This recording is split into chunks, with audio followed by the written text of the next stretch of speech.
Bonjour, mon nom est Laetitia Vito, je suis la fondatrice du média Nouveau Départ avec Nicolas Collin. Nouveau Départ, c'est le journal de la crise et de la transition. Dans cet édito, j'aimerais m'attacher au sujet des États-Unis. Alors, les États-Unis sont particulièrement affectés par la crise du Covid que l'on vit aujourd'hui. Après avoir réagi assez tard face au virus, le président Trump avait d'abord comparé le virus à une simple grippe. Ensuite, il avait concentré ses attaques contre le virus chinois et ses attaques contre la Chine. Puis, il a cherché pendant longtemps à préserver l'économie plutôt que s'attaquer à combattre la propagation du virus. Finalement, il s'est aligné à ce qu'ont fait un certain nombre des pays de l'OCDE et semble avoir pris la mesure de la gravité de la situation. Mais aujourd'hui, les États-Unis sont plus touchés que tous les autres pays du monde. Il y a on s'approche des 100 000 morts à la mi-mai. Il y a dans la seule ville de New York plus de 20 000 morts et il y a à la mi-mai déjà 36 millions de chômeurs. Donc la situation est d'une gravité sans précédent. Mais ce n'est pas de Donald Trump que je vais vous parler essentiellement dans cet édito. Ça pourrait être tentant dans cette année électorale, les élections américaines devant avoir lieu le 3 novembre prochain. On est à moins de 6 mois maintenant de ces élections.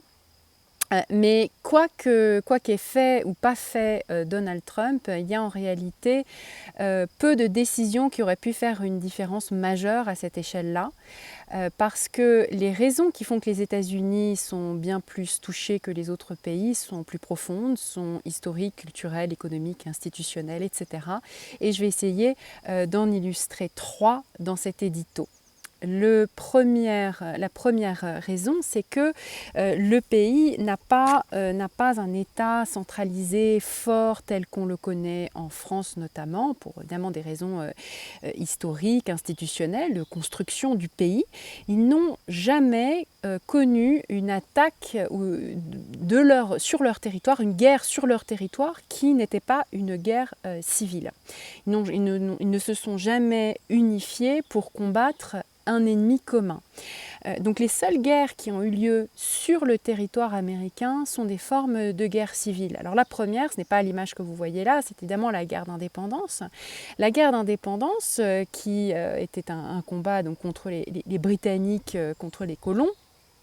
En fait, ce n'étaient pas des colons séparés, puisque évidemment, c'était au sein de la même famille qu'il y a des gens qui soutenaient le gouvernement britannique et d'autres qui s'y opposaient. Donc c'était une guerre déjà fratricide. Ensuite, il y a eu des guerres, alors plein de petites guerres, des guerres indiennes qui étaient des guerres contre des gens qui habitaient le territoire, pas des gens qui sont venus l'envahir. Et puis enfin, évidemment, il y a seulement 150 ans, donc c'est quand même encore une guerre récente, la guerre civile américaine qui opposait les États sécessionnistes du Sud contre le Nord, qui avait gardé le nom des États-Unis.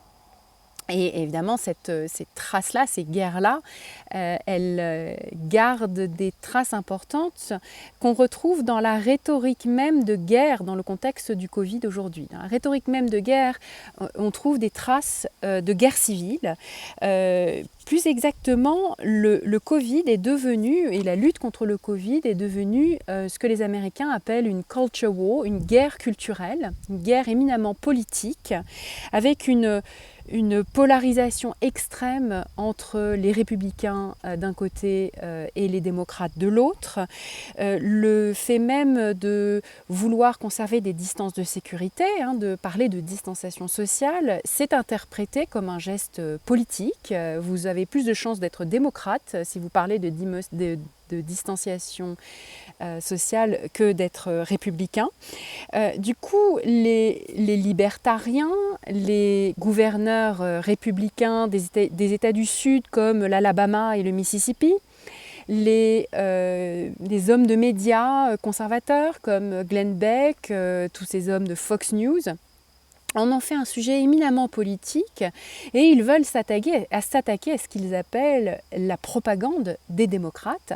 Et pour eux, ignorer ces recommandations sanitaires, c'est un geste de rébellion. C'est un acte de résistance contre une propagande délétère, toxique, etc.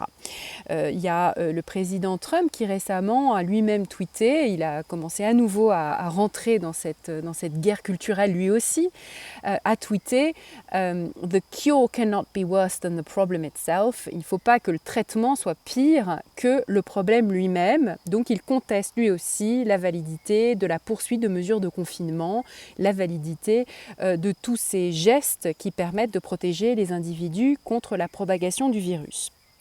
Donc évidemment, il n'y a pas de politique unifiée parce que les institutions ne le permettent pas et que le contexte est un contexte de guerre civile dans cette lutte contre le virus. Donc ça, c'est le premier facteur, la première raison que je voulais mettre en avant.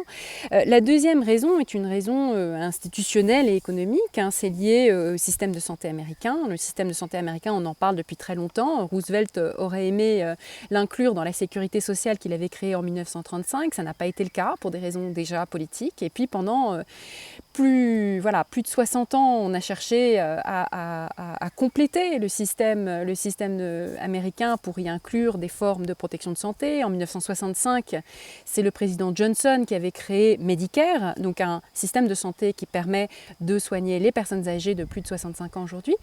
Mais il n'existe toujours pas de système de santé universel, malgré les réformes d'Obama.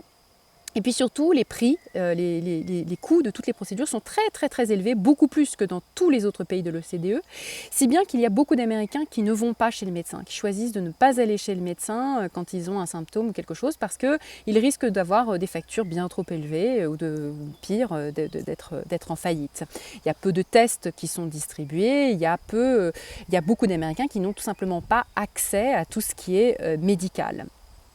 Et puis, il y a évidemment la question de la protection sociale. Il n'y a pas de congé maladie comme on en connaît en France et dans d'autres pays européens. Pas de système de mécanisme de chômage partiel qui fait que vous pouvez rester à la maison et avoir des revenus. Donc il y a cette espèce d'incitation permanente à toujours aller travailler et même une glorification d'habitude des personnes malades qui continuent d'aller travailler quand même. Malgré la faiblesse, malgré la maladie, on va travailler. Et cette glorification est plus importante que la peur de contaminer.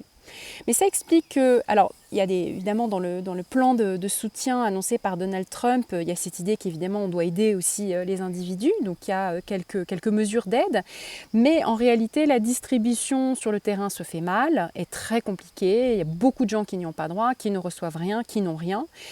Comme il y a un chômage qui augmente très très très rapidement, eh bien ceux qui ont un travail évidemment continuent d'y aller quand ils le peuvent, quand ils en ont un. Ce qui explique que quand il y a des mesures de confinement, là où il y en a, l'effet est beaucoup plus limité. Puisqu'on doit s'accrocher à son travail et aller à son travail. Donc il y a seulement les gens qui peuvent être en télétravail qui resteront à la maison, mais tous les autres vont continuer leur activité.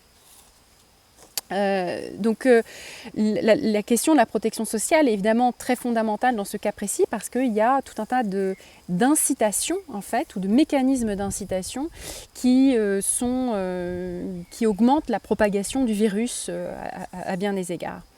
La troisième grande raison, c'est les niveaux de pauvreté qu'il y a aux États-Unis et le niveau des inégalités de revenus qu'il y a aux États-Unis. Vous allez me dire quel est le rapport avec le Covid ? Un rapport très important en réalité parce qu'il y a un très grand nombre de travailleurs pauvres qui sont mal protégés, qui sont mal logés, mal protégés aussi dans leurs conditions de travail, notamment des travailleurs immigrés et puis beaucoup de travailleurs sans papier qui ont un rapport de force si dégradé, puisqu'ils n'auront droit absolument à rien, qu'en fait ils vivent et travaillent dans des conditions qui ne sont pas très éloignées des conditions d'esclavage. Le mot est fort, mais étant donné l'histoire américaine, la comparaison n'est pas délirante. Il y a encore aujourd'hui des situations qui se rapprochent des situations d'esclavage. Cela veut dire pour beaucoup de ces travailleurs-là qu'ils vivent dans des conditions de promiscuité très fortes, dans des logements insalubres, avec une très très forte densité. C'est l'une des raisons pour lesquelles Les quartiers du Queens ou du Bronx à New York sont particulièrement touchés. C'est qu'il y a beaucoup de travailleurs pauvres dans ces quartiers-là, puis une densité très très forte. Donc des clusters de virus qui ont fait une dissémination rapide et très forte. Mais il y a aussi, dans le cas de la pauvreté, un lien très fort avec la malnutrition et donc des taux d'obésité, des taux d'abord de personnes en surpoids qui sont beaucoup plus élevés que dans pratiquement tous les autres pays du monde. Il y a 2/3 des Américains qui sont en surpoids. Parmi ceux-là, plus de la moitié sont obèses, médicalement obèses. On sait aujourd'hui, il y a beaucoup d'études qui le montrent, que l'obésité est un facteur de comorbidité dans le cas du virus du Covid.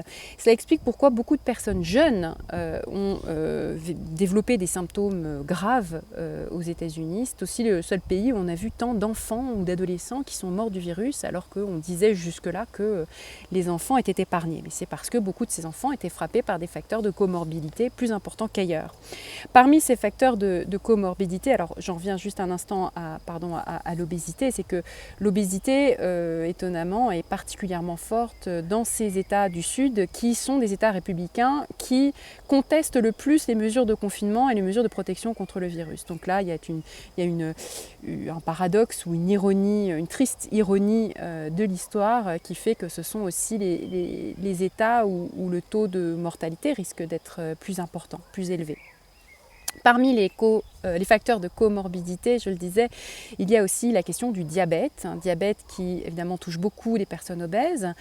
Il y a aux États-Unis entre 10 et 15% des Américains qui sont diabétiques. Et là aussi, les dernières études sur le virus du Covid ont montré que le diabète était un facteur de comorbidité important et qu'on avait beaucoup plus de chances de développer des symptômes très graves quand on avait du diabète. Donc voilà, les lignes politiques du pays montrent que la situation est effectivement très très grave et que le contexte politique et électoral finalement amplifie cette espèce d'effet de guerre civile dans le contexte du Covid qui fait qu'on peut s'attendre effectivement à une situation absolument catastrophique dans le cas des États-Unis. Merci de m'avoir écouté. Je vous invite à suivre la chaîne YouTube Nouveau Départ et à y laisser vos commentaires. Merci.